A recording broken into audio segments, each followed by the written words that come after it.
നിങ്ങൾക്ക് ഇടയ്ക്കിടയ്ക്ക് നിങ്ങൾക്ക് ശാരീരികമായി വരുന്ന ഓരോ അസുഖങ്ങളുടെയും ഒരു മെയിൻ റീസൺ ഈ ഒരു അനീമിക് നിങ്ങളുടെ ബോഡി ഒരു അനീമിക് ആവുന്നത് കൊണ്ടാണ്. പക്ഷെ നമ്മളിൽ പലരും അത് തിരിച്ചറിയുന്നില്ല.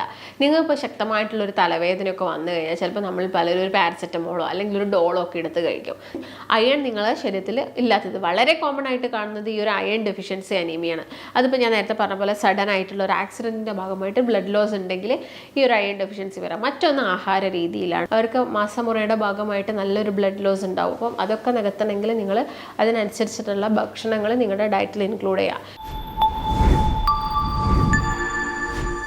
നമസ്കാരം, ഞാൻ ഡോക്ടർ ഭാഗ്യ, Q&B ഹെൽത്ത് കെയറിലെ ആയുർവേദ ഡോക്ടറാണ്. ഇന്നൊരു 80% ആളുകളിലും ഓരോ അസുഖങ്ങൾ വരാനുള്ള ഒരു മെയിൻ റീസൺ എന്ന് പറയുന്നത് രക്തക്കുറവ് അഥവാ വിളർച്ച അല്ലെങ്കിൽ അനീമിയ എന്നൊക്കെ പറയും. അതായത് നിങ്ങൾക്ക് ഇടയ്ക്കിടയ്ക്ക് നിങ്ങൾക്ക് ശാരീരികമായി വരുന്ന ഓരോ അസുഖങ്ങളുടെയും ഒരു മെയിൻ റീസൺ ഈ ഒരു അനീമിക് നിങ്ങളുടെ ബോഡി ഒരു അനീമിക് ആവുന്നത് കൊണ്ടാണ്. പക്ഷെ നമ്മളിൽ പലരും അത് തിരിച്ചറിയുന്നില്ല.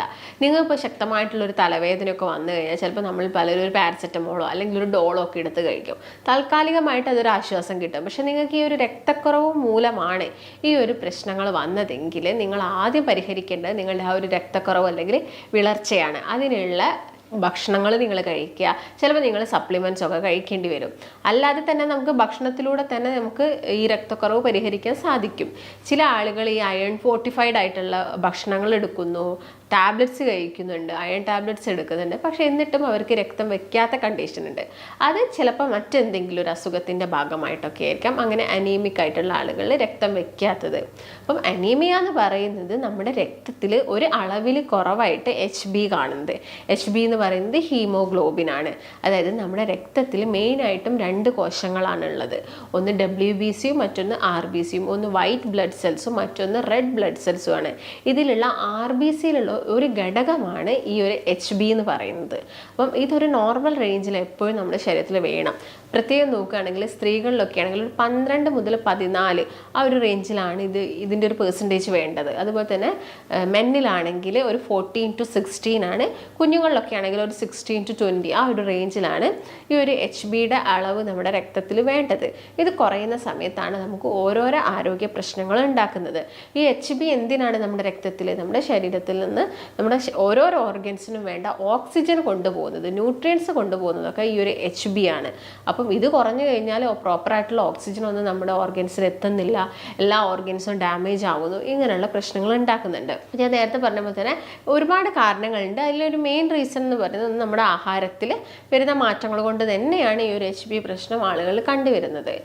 വളരെ കോമൺ ആയിട്ട് കാണിക്കുന്ന കുറച്ച് സിംറ്റംസ് നമുക്ക് നോക്കാം, ലക്ഷണങ്ങൾ നോക്കാം. പ്രത്യേകം നോക്കുകയാണെങ്കിൽ ഈ പ്രായം ചെന്ന ആളുകളിൽ അവർ പറയുന്ന ഒരു കംപ്ലൈൻ്റ് ആണ് പെട്ടെന്ന് ബോഡി കുളിര് വരുന്നു അല്ലെങ്കിൽ പെട്ടെന്ന് തണുക്കുന്നു. നമ്മൾ വിചാരിക്കും എന്ത് പനി വരാനുള്ള ഒരു മുന്നോടിയായിട്ടാണ് ഈ ഒരു പ്രശ്നം കാണിക്കുന്നത്. പക്ഷെ അല്ല. അതുപോലെ തന്നെ അവർക്ക് ചിലപ്പം മസിൽ ക്രാംസ് ഉണ്ടായിരിക്കും, മസിലുകളൊക്കെ വേദന വരിക, പേശികളിൽ നിന്നൊക്കെ വേദന വരുന്നു. അതുപോലെ തന്നെ ബോഡിക്ക് ചിലപ്പോൾ ഒക്കെ ഒരു കുളിര് വരിക, കാല് നിലത്ത് വെക്കുന്ന സമയത്ത് പെട്ടെന്ന് തണുപ്പ് അനുഭവപ്പെടുക. ഇതൊക്കെ ഒരു പക്ഷേ ഈ അനീമിക് അവരുടെ ബോഡിയിൽ HB കുറയുന്നതുകൊണ്ടായിരിക്കും. നിങ്ങൾ ഇങ്ങനെയുള്ള അതായത് HB കൂട്ടുന്ന രീതിയിലുള്ള ഫുഡൊക്കെ പെട്ടെന്ന് കഴിക്കുന്ന സമയത്തിന് ഇതൊക്കെ വളരെ പെട്ടെന്ന് തന്നെ നോർമലായി പോവാറുണ്ട് ആളുകളിൽ. അല്ലെങ്കിൽ മാത്രം ചിലപ്പോൾ നമ്മൾ ടാബ്ലറ്റ്സോ ചിലപ്പോൾ അയൺ ടാബ്ലറ്റ്സോ ഒക്കെ കഴിക്കേണ്ടി വരും. അതുപോലെ തന്നെ ആളുകൾ കാണിക്കുന്ന സിംറ്റംസിൽ മറ്റൊന്നെന്ന് പറയുന്നത് ഓർമ്മക്കുറവാണ്. പെട്ടെന്ന് അവർക്കൊരു ഓർമ്മക്കുറവും കാര്യങ്ങളൊക്കെ വരിക, അതും ഈ ഒരു അയൺ കുറയുന്നതിൻ്റെ ഒരു ലക്ഷണം. അത് ചെറുപ്പക്കാരനാണെങ്കിലും അയൺ കുറഞ്ഞു കഴിഞ്ഞാൽ ഈ ഒരു ഓർമ്മക്കുറവ് വരിക, അല്ലെങ്കിൽ തലവേദന വരിക, തലയ്ക്ക് ഭയങ്കര വെയിറ്റ്, അതൊരു കനം തോന്നുക, എപ്പോഴൊരു ഹെവിനെസ് ഫീൽ ആവുന്നത്, ഇതെല്ലാം രക്തക്കുറവിൻ്റെ പ്രധാനപ്പെട്ട ലക്ഷണങ്ങളാണ്. അതുപോലെ തന്നെ ഉറക്കമില്ലായ്മ വരിക, നിങ്ങൾ അതായത് നിങ്ങളിപ്പോൾ ഇരിക്കുന്നുണ്ടെങ്കിൽ ആ ഒരു പ്ലേസിൽ വെച്ചിട്ട് നിങ്ങൾ ഉറങ്ങിപ്പോവുക, ഉറങ്ങിപ്പോവുക, ഇങ്ങനെയുള്ള പ്രശ്നങ്ങളൊക്കെ രക്തക്കുറവിൻ്റെ ലക്ഷണങ്ങളാണ്.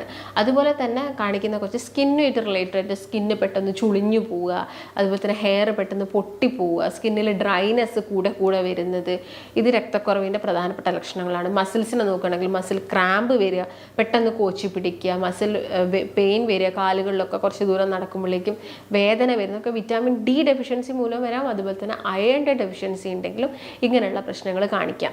അതുപോലെ തന്നെ നെഞ്ചിടിപ്പ് വരിക, നിങ്ങൾക്ക് സൗണ്ട് കേൾക്കാൻ പറ്റാത്തൊരവസ്ഥ. കുറച്ചധികം നിങ്ങൾ മുൻപ് ഇങ്ങനെ കുറച്ചധികം സൗണ്ട് കേൾക്കുന്ന സമയത്ത് പ്രശ്നങ്ങളൊന്നുമില്ല. പക്ഷേ ഇപ്പം നിങ്ങൾക്കൊരു ശക്തമായിട്ടുള്ളൊരു സൗണ്ട് കേൾക്കുന്ന സമയത്ത് നിങ്ങൾക്ക് ബുദ്ധിമുട്ട് അനുഭവപ്പെടുക. ഇതെല്ലാം രക്തക്കുറവിൻ്റെ. അതുപോലെ തന്നെ നിങ്ങൾ കുറച്ച് സമയം എന്തെങ്കിലും എക്സസൈസ് ചെയ്യുമ്പോഴേക്കും നിങ്ങൾക്ക് നെഞ്ചെടുപ്പ് ഉണ്ടാവുക, കിതപ്പ് അനുഭവപ്പെടുക. ഇങ്ങനെയുള്ള പ്രശ്നങ്ങളെല്ലാം നമുക്ക് ഈ ബോഡിയിൽ രക്തക്കുറവ് ഉണ്ടാകുന്ന സമയത്താണ്. അതുപോലെ തന്നെ മുടി പെട്ടെന്ന് കൊഴിഞ്ഞു പോകുന്ന ഒരു കണ്ടീഷനൊക്കെ, ക്ഷീണം ഉണ്ടാവുക, ഞാൻ നേരത്തെ പറഞ്ഞ പോലെ തന്നെ ഉറക്കം ഇല്ലായ്മ വരെ, അല്ലെങ്കിൽ ഇരുന്ന സ്ഥലത്ത് വെച്ച് ഉറങ്ങിപ്പോവുക. ഇതൊക്കെയാണ് മെയിനായിട്ട്. അപ്പോൾ ഇങ്ങനെയുള്ള സിംറ്റംസ് ഒക്കെ ഉണ്ടെങ്കിൽ തന്നെ ഞാൻ ഈ പറഞ്ഞതിലൊരു 3-4 സിംറ്റംസ് നിങ്ങൾ കാണിക്കുന്നുണ്ടെങ്കിൽ അതൊരു മെയിനായിട്ടും രക്തക്കുറവിൻ്റെ ഭാഗമായിട്ടാണ്. അപ്പം 2 രീതിയിൽ ഇത് വരാം. അനീമിക് ആവുന്നത് 2 രീതിയിലാവാം. പെട്ടെന്നായിട്ട് വരാം, സഡനായിട്ട് വരാം, അല്ലെങ്കിൽ കുറച്ച് സമയം എടുത്തിട്ട് അനീമിക് ആവുന്ന ആളുകളുണ്ട്. സഡനായിട്ട് വരുന്ന സമയത്ത് എന്തെങ്കിലും ഒരു ആക്സിഡൻ്റ് ഒക്കെ പറ്റിയിട്ട് ഹെവി ആയിട്ടുള്ള ബ്ലഡ് ലോസ് ഉണ്ടാകുന്ന സമയത്ത്, അല്ലെങ്കിൽ സ്ത്രീകളുടെ കേസ് നോക്കുകയാണെങ്കിൽ ഇപ്പോൾ ഫൈബ്രോയിഡ് പോലുള്ള പ്രശ്നങ്ങൾ, അല്ലെങ്കിൽ PCOD പോലുള്ള പ്രശ്നങ്ങളൊക്കെ ചിലപ്പോൾ അവരുടെ മെൻസ്ട്രേഷൻ സമയത്തൊക്കെ കുറച്ചധികം ബ്ലീഡിങ് ഉണ്ടായേക്കാം. അല്ലെങ്കിൽ എന്തെങ്കിലും അസുഖം, ഞാൻ പറഞ്ഞ പോലെ അൾസർ പോലുള്ള ആമാശയത്തിൽ അൾസർ ഉള്ള ആളുകളിൽ HB കുറയാനുള്ള ചാൻസസ് കൂടുതലാണ്. അല്ലെങ്കിൽ ബ്ലീഡിങ് പൈൽസ് ഉള്ള ആളുകളിൽ ബ്ലഡ് ലോസ് നടക്കുന്നുണ്ടെങ്കിൽ, അതായത് രക്തം കൂടുതലായിട്ട് പോകുന്നുണ്ടെങ്കിലും അവിടെയും അനീമിക്, അല്ലെങ്കിൽ ആ ഒരു വ്യക്തിയിൽ അനീമിയ അല്ലെങ്കിൽ വിളർച്ച ഉണ്ടാവാനുള്ള ചാൻസസ് കൂടുതലാണ്. അതുപോലെ തന്നെ അനീമിയ നമുക്ക് അത് ക്ലാസിഫൈ ചെയ്യുന്ന സമയത്തും നമ്മൾ പല രീതിയിലായിട്ട് ക്ലാസിഫൈ ചെയ്യും. കാരണം അവിടെ ഞാൻ നേരത്തെ പറഞ്ഞ HB എന്ന് പറയുന്നത് RBCയിൽ വരുന്ന ഒരു ഘടകമാണ്. ഈ ഒരു HBൻ്റെ ഉൽപ്പാദന പ്രക്രിയയിൽ വരുന്ന എന്തെങ്കിലും പ്രശ്നം കൊണ്ട് അനീമിയ വരാം. അതുപോലെ തന്നെ ഈ HB ഉണ്ടാക്കുന്ന കോശങ്ങളുണ്ട്. ഈ കോശങ്ങൾ പെട്ടെന്ന് തന്നെ, അതായത് മെച്യൂരിറ്റി ആവുന്നതിന് മുൻപ് തന്നെ അത് നശിച്ചു പോയാലും അവിടെ എന്ത് വരാം, അനീമിയ വരാനുള്ള ചാൻസസ് കൂടുതലാണ്.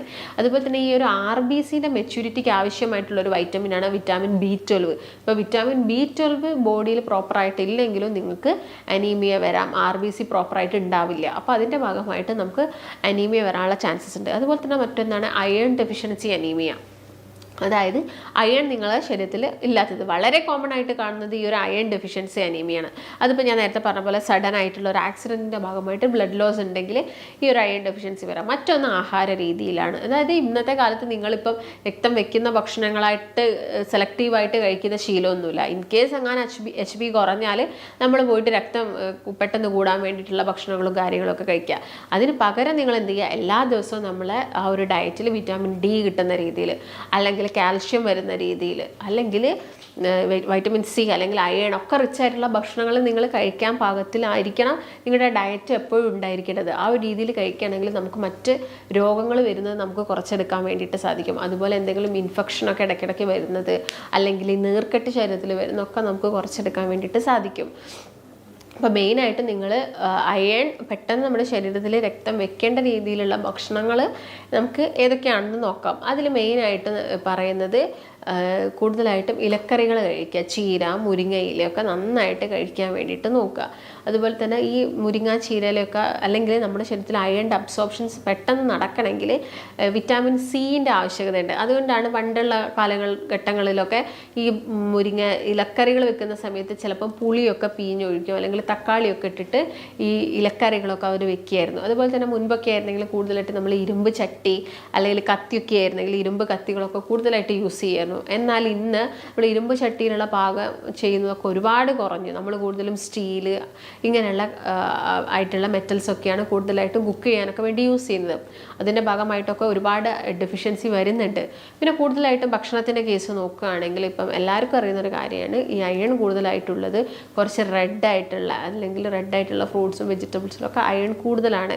അപ്പോൾ നോക്കുകയാണെങ്കിൽ ബീട്രൂട്ട് കൂടുതലായിട്ട് എടുക്കുക, ക്യാരറ്റ് കൂടുതലായിട്ട് കഴിക്കുക, വിറ്റാമിൻ C റിച്ച് ആയിട്ടുള്ള ഫ്രൂട്ട്സുകൾ മാക്സിമം കഴിക്കാൻ വേണ്ടിയിട്ട് നോക്കുക. അപ്പം ചീരയൊക്കെ നോക്കുകയാണെങ്കിൽ അതിൽ ചുവന്ന ചീരയ്ക്ക് കുറച്ചധികം പെട്ടെന്ന് അയൺ നമ്മുടെ ബോഡിയിലോട്ട് വരും. അതുപോലെ തന്നെ മുന്തിരിയാണെങ്കിലും ഉണക്ക മുന്തിരിയാണെങ്കിലും നിങ്ങൾക്ക് ബോഡിയിൽ അയൺ കൂട്ടുന്നതാണ്. പൊമോഗ്രാനേറ്റ് അഥവാ അനാർ എന്ന് പറയും, ഈ ഒരു ഫ്രൂട്ട്സ് കഴിക്കുകയാണെങ്കിലും പെട്ടെന്ന് നമ്മുടെ ശരീരത്തിൽ രക്തം വെക്കുന്നതാണ്. നിങ്ങളൊരാഴ്ച കണ്ടിന്യൂസ് ആയിട്ട് എടുക്കുന്ന സമയത്ത് തന്നെ പെട്ടെന്ന് തന്നെ നമ്മുടെ ശരീരത്തിൽ രക്തം കൂടും. അതുപോലെ തന്നെ നിങ്ങൾ എള്ള് പൊടിച്ചിട്ട് എല്ലാ ദിവസവും കഴിക്കുകയാണെങ്കിൽ നമ്മുടെ ബോഡിയിൽ രക്തം പെട്ടെന്ന് കൂടാൻ വേണ്ടിയിട്ട് ഇത് ഹെൽപ്പ് ചെയ്യും. അതുപോലെ തന്നെ നിങ്ങൾക്ക് വെജിറ്റബിൾസൊക്കെ ആണെങ്കിൽ തന്നെ വെണ്ട ആയിക്കോട്ടെ അല്ലെങ്കിൽ വഴുതിന ആയിക്കോട്ടെ, ഇതൊക്കെ തന്നെ എല്ലാ ദിവസവും നിങ്ങളുടെ ഡയറ്റിൽ മാക്സിമം ഇൻക്ലൂഡ് ചെയ്യുക. പിന്നെ പെട്ടെന്ന് നമുക്ക് രക്തം വെക്കുന്നത് മാംസം തന്നെയാണ്. അതിപ്പം ചിക്കനോ അല്ലെങ്കിൽ റെഡ് മീറ്റോ പോത്തോ അല്ലെങ്കിൽ പോർക്കോ അല്ലെങ്കിൽ അതിൻ്റെ അകത്ത് വരുന്ന മട്ടനോ ഇങ്ങനെയുള്ള ഏത് മീറ്റ് നിങ്ങൾ കഴിക്കുകയാണെങ്കിൽ നമ്മുടെ ബോഡിയിൽ പെട്ടെന്ന് തന്നെ രക്തം കൂടും. പക്ഷെ അത് വിചാരിച്ചിട്ട് നിങ്ങൾക്കിപ്പോൾ കൊളസ്ട്രോളും കാര്യങ്ങളും ഒക്കെ ഫാറ്റി ലിവർ അസുഖം പോലുള്ളതൊക്കെ ഉണ്ടെങ്കിൽ നമുക്ക് അധികമായിട്ട് റെഡ് മീറ്റ് കഴിക്കാൻ പറ്റില്ല. അപ്പോൾ നമ്മൾ കൂടുതലും വെജീസിനെയും അതുപോലെ തന്നെ ഞാൻ നേരത്തെ പറഞ്ഞ പോലെ തന്നെയുള്ള ഈ ഡ്രൈ ഫ്രൂട്ട്സിനെയൊക്കെ കൂടുതലായിട്ട് ഡിപ്പെൻഡ് ചെയ്യേണ്ടി വരും. അതുപോലെ തന്നെ രക്തം വെക്കുന്നതാണ് റാഗി എന്ന് പറയുന്നത്. ഇപ്പോൾ റാഗി നിങ്ങൾ കുറുക്കാക്കിയിട്ട് കഴിക്കുമോ, അല്ലെങ്കിൽ തടിയൊക്കെ ഉള്ള വ്യക്തികളാണെങ്കിൽ നിങ്ങളത് മാക്സിമം കുറുക്കാക്കാതെ തന്നെ നിങ്ങൾ ജസ്റ്റ് അത് ചൂടുവെള്ളത്തിൽ നിങ്ങൾക്ക് അത് ജസ്റ്റ് ഒന്ന് കഴിക്കുന്നതായിരിക്കും നല്ലത്. പാലൊക്കെ ഒഴിച്ച് കുട്ടികളൊക്കെ ആണെങ്കിൽ നിങ്ങളത് പാലൊക്കെ ഒഴിച്ച് കുറച്ച് ശർക്കരയൊക്കെ ആഡ് ചെയ്ത് കഴിക്കുന്നതൊക്കെ നല്ലതാണ്. അപ്പോൾ നിങ്ങളുടെ ബോഡിയിൽ അയൺ അബ്സോർപ്ഷൻ നടക്കണമെങ്കിൽ വിറ്റാമിൻ സിൻ്റെ ആവശ്യകത കൂടിയുണ്ട്. അപ്പം കുറച്ച് പുളിയുള്ള ഫ്രൂട്ട്സും കാര്യങ്ങളൊക്കെ നിങ്ങൾ ഇതിൻ്റെ കൂടെ തന്നെ കഴിക്കാൻ വേണ്ടിയിട്ട് പ്രത്യേകം ശ്രദ്ധിക്കുക. അപ്പം മെയിനായിട്ടും രക്തക്കുറവുള്ള ആളുകൾ ഈ ഫുഡുകളൊക്കെ നിങ്ങളൊരു പാറ്റേണിൽ നിങ്ങൾ കഴിക്കുകയാണെങ്കിൽ നമുക്കത് പെട്ടെന്ന് തന്നെ കൂട്ടാൻ വേണ്ടി സാധിക്കും. പക്ഷേ ചില ആളുകൾ ഞാൻ നേരത്തെ പറഞ്ഞപ്പോൾ തന്നെ അൾസറിൻ്റെ എന്തെങ്കിലും പ്രശ്നങ്ങളൊക്കെ ഉണ്ടെങ്കിൽ അല്ലെങ്കിൽ വിറ്റാമിൻ B12 ഒക്കെ കുറവുണ്ടെങ്കിൽ നിങ്ങൾ അത് റിലേറ്റഡ് ആയിട്ടുള്ള ഭക്ഷണങ്ങൾ നിങ്ങളുടെ ഡയറ്റിൽ ഇൻക്ലൂഡ് ചെയ്യണം. അല്ലെങ്കിൽ അൾസർ നിങ്ങൾ ട്രീറ്റ് ചെയ്യണം. ഇല്ലാതെ നിങ്ങൾ എത്ര അയൺ ഫോർട്ടിഫൈഡ് ആയിട്ടുള്ള ഭക്ഷണങ്ങളൊക്കെ കഴിച്ചു കഴിഞ്ഞാലും അബ്സോർപ്ഷൻ നിങ്ങളുടെ ബോഡിയിൽ നടക്കണമെന്നില്ല. അപ്പോൾ എന്ത് കാരണങ്ങൾ കൊണ്ടാണ് അനീമിയ വന്നതെന്ന് മനസ്സിലാക്കുക. കൂടുതലായിട്ടും സ്ത്രീകൾ കണ്ടുവരാറുണ്ട്. കാരണം അവർക്ക് മാസമുറയുടെ ഭാഗമായിട്ട് നല്ലൊരു ബ്ലഡ് ലോസ് ഉണ്ടാവും. അപ്പം അതൊക്കെ നികത്തണമെങ്കിൽ നിങ്ങൾ അതിനനുസരിച്ചിട്ടുള്ള ഭക്ഷണങ്ങൾ നിങ്ങളുടെ ഡയറ്റിൽ ഇൻക്ലൂഡ് ചെയ്യുക. ഇതൊക്കെ ശ്രദ്ധിക്കുന്ന സമയത്ത് തന്നെ ഈ ഹെയർ ലോസും അതുപോലെ തന്നെ നമുക്ക് ഇടയ്ക്കിടയ്ക്ക് വരുന്ന ക്ഷീണങ്ങളും കാര്യങ്ങളൊക്കെ നമുക്ക് എന്ത് ചെയ്യാൻ പറ്റും, കുറച്ച് വരാൻ വേണ്ടിയിട്ട് സാധിക്കും. ചില ആളുകളാണെങ്കിൽ അയൺ സിറപ്സും അയൺ ടാബ്ലറ്റ്സും ഒക്കെ കഴിക്കുന്ന ആളുകളുണ്ട്. അതൊക്കെ നമ്മുടെ ബോഡിയിൽ ഒരു നിശ്ചിത സമയം വരെ കഴിക്കുന്നത് നല്ലതാണ്. അതായത് നിങ്ങൾ ഒരുപാട് കാലം ഒരു ഡോക്ടറിൻ്റെ നിർദ്ദേശമൊന്നുമില്ലാതെ ഇതിങ്ങനെ കണ്ടിന്യൂസ് ആയിട്ട് കഴിച്ചു കഴിഞ്ഞാൽ അതിൻ്റെ മറ്റെന്തെങ്കിലും പ്രശ്നങ്ങൾ വരാനുള്ള ചാൻസസും കൂടുതലാണ്. അപ്പം ഇങ്ങനെയൊക്കെ കഴിക്കുന്ന സമയത്ത് ഒരു ഡോക്ടറിൻ്റെ നിർദ്ദേശം എടുക്കുന്നത് എപ്പോഴും നല്ലതാണ്. അപ്പോൾ നിങ്ങൾക്ക് ഇങ്ങനെയുള്ള ബുദ്ധിമുട്ടോ കാര്യങ്ങളോ ഒക്കെ ഉണ്ടെങ്കിൽ അല്ലെങ്കിൽ കൺസൾട്ടേഷനൊക്കെ ആവശ്യമുണ്ടെങ്കിൽ നിങ്ങൾ താഴെ കാണുന്ന നമ്പറിൽ ബന്ധപ്പെടുക. നമുക്ക് മറ്റൊരു നല്ല ഹെൽത്ത് ടോപ്പിക്കുമായിട്ട് വീണ്ടും കാണാം. നന്ദി.